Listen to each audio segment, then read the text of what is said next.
जय भारत। नमस्ते मित्रों, जय सनातन, जय भारत। मित्रों, सनातन धर्म पर खूब ज चिंतानो विषय लईने आज तमारी समक्ष आव्यो छुं। फेसबुक एक पोस्ट अने तेनी कॉमेंटो वांचता आप सर्वने जणावता मने खूब ज दुख थाय छे के शुं आवी ज रीते चालशे तो आपणो सनातन धर्म क्यां जशे। आपणे सनातन धर्मनुं पतन थवा माटेना जे कारणो छे ते शुं आवा साधु संन्यासीओ, धर्मगुरुओ के अन्य कोई जे सेलिब्रिटीओ छे તેમના દ્વારા થતા આપણા ધર્મ પરના આક્રમણો જ છે એવું આપણે માની શકશું। કારણ કે હમણાં જ જે મૃગીકુંડનો વિવાદ થયો છે તેના અનુસંધાને ઘણા લોકો પોસ્ટો મૂકે છે અને તેમાં સાધુ સંન્યાસીઓને ટાર્ગેટ બનાવી અને તેમની કરતૂતો જાણવા માટેના પ્રયાસો કરે છે।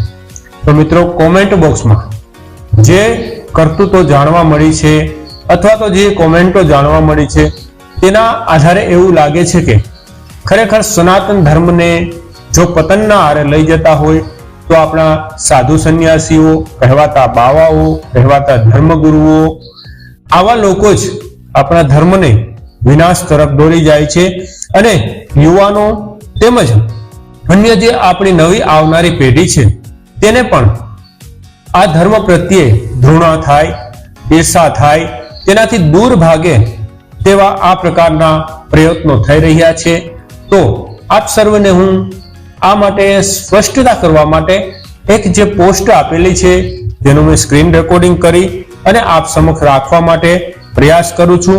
તો આપ સર્વ આ જે સ્ક્રીન છે તેને જોતા રહેશો અને તેમાં શું શું કોમેન્ટો આવે છે તેના આધારે તમે આ જે આપણા સાધુ સંન્યાસીઓ છે તે શું કરે છે, શું તેમની રહેણી કરણી છે અથવા તો તેમના શું વિવાદો છે તેમનો તમને ખ્યાલ આવશે અને કેટલા વ્યક્તિઓ આ સાધુ સંન્યાસીઓને ચાહે છે કે તેને વિરોધ કરે છે તેનો પણ તમને ખ્યાલ આવશે। તો ચાલો આપણે જોઈએ।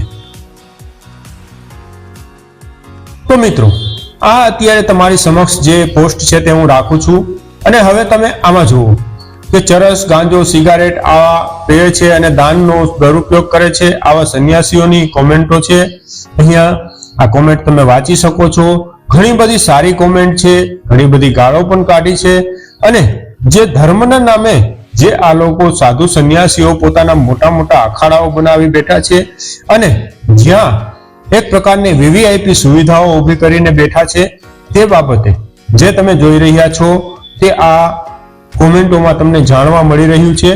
આ કોમેન્ટો તમે જોતા તમને એમ થશે કે શું ખરેખર હિન્દુ ધર્મમાં આવા જ સંન્યાસીઓ છે અથવા તો સાચું શું છે તે ગોતવું ખૂબ જ અગત્યનું છે અથવા તો ખૂબ જ મુશ્કેલ છે।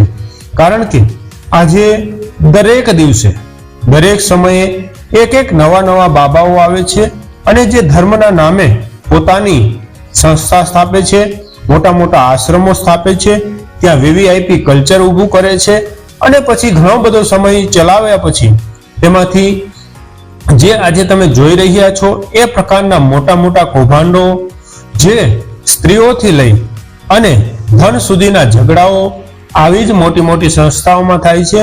તો આ અત્યારે તમારી સમક્ષ જે છે એ એક પ્રકારનું કોમેન્ટ બોક્સ છે। તો મિત્રો, આ કોમેન્ટ તમે જુઓ, ખૂબ જ ખરાબ રીતે જે આ કોમેન્ટ છે તેમાં જવાબો આપેલા છે જેમાં આ બધું વાસ્તવિક હોય કે અવાસ્તવિક હોય, પરંતુ સાધુ સંન્યાસીઓ પ્રત્યે આપણા હિન્દુ ધર્મના જે લોકો છે તેની આસ્થા કેવી છે તે અહીંયા તમને જોવા મળે છે। મિત્રો, આ કોમેન્ટને ઝીણવટપૂર્વક વિડીયોને સ્ટોપ કરી પણ તમે વાંચી શકો છો।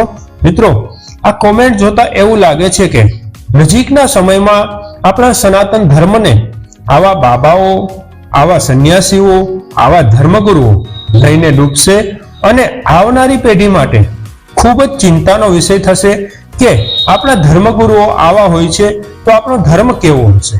તો મિત્રો, ધર્મની વ્યાખ્યા જ બદલી નાખી છે। સંન્યાસી હંમેશા વિચરતો રહેવો જોઈએ, તેની પાસે ન કોઈ ધન સંપત્તિ કે ન કોઈ મહેલ, ગાડી, બંગલા હોવા જોઈએ। મિત્રો, જરૂરિયાત પ્રમાણે તે સમાજના કોઈ પણ વ્યક્તિનું, કોઈ પણ સમાજની સંસ્થાનો ઉપયોગ કરી શકે છે।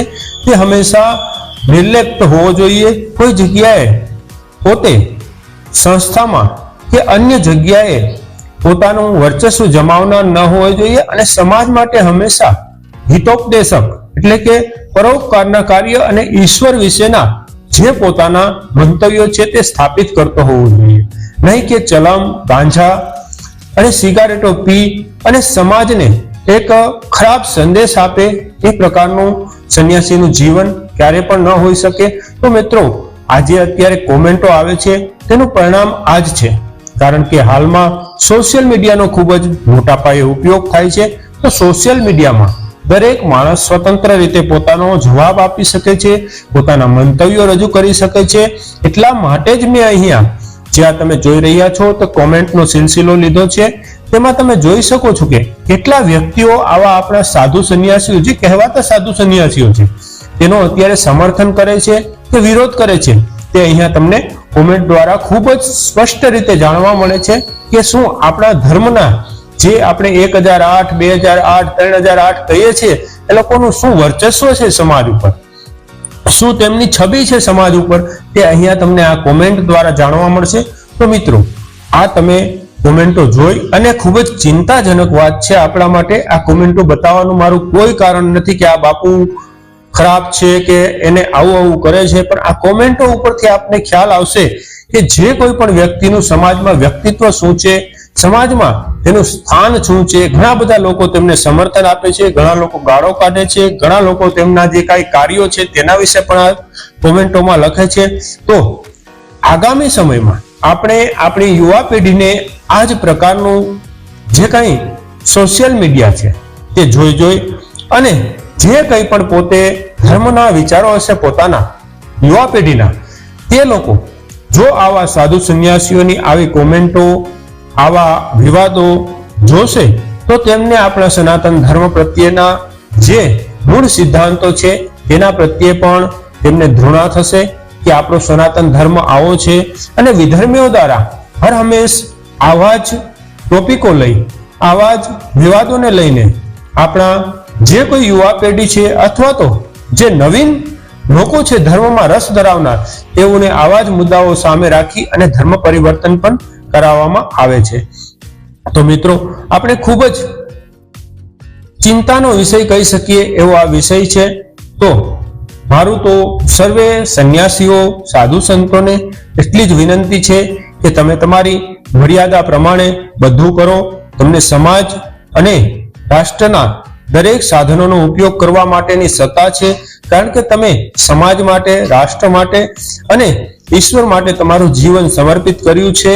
તો આપ સર્વેને આપનો જે સંન્યાસ ધર્મ છે તે ખૂબ જ ફળદાયી નીવડે અને આપ સમાજનો ઉપકાર કરો, સમાજમાં સારા માણસોનું નિર્માણ કરો અને સમાજમાં એક પ્રતિષ્ઠિત યુવા સંન્યાસી તેમજ વૃદ્ધ સંન્યાસી થઈ અને તમે આ સમાજને સારા માર્ગે દોરો અને તમારું નામ મોટું થાય, સારું થાય અને તમને પેઢીઓ સુધી જે આ યુવા પેઢી છે, આવનારી પેઢી છે તે યાદ કરે એવી આશા સાથે આ વિડીયો અહીંયા હું અંત આપું છું. પરંતુ એક જરૂર કહીશ કે આ વિડીયોની કોમેન્ટ જોતા મને ખૂબ જ દુઃખ થાય છે કે આ સમાજને જે તારણહાર કહી શકાય એવા સંન્યાસીઓ માટે જે આ યુવા પેઢી તેમજ જે ધાર્મિક લોકોની કોમેન્ટો છે તે ખૂબ જ ચિંતાજનક છે. તેના ઉપર આપણે વિચાર કરવો એ જરૂરી છે. અસ્તુ. ઓમ નમસ્તે.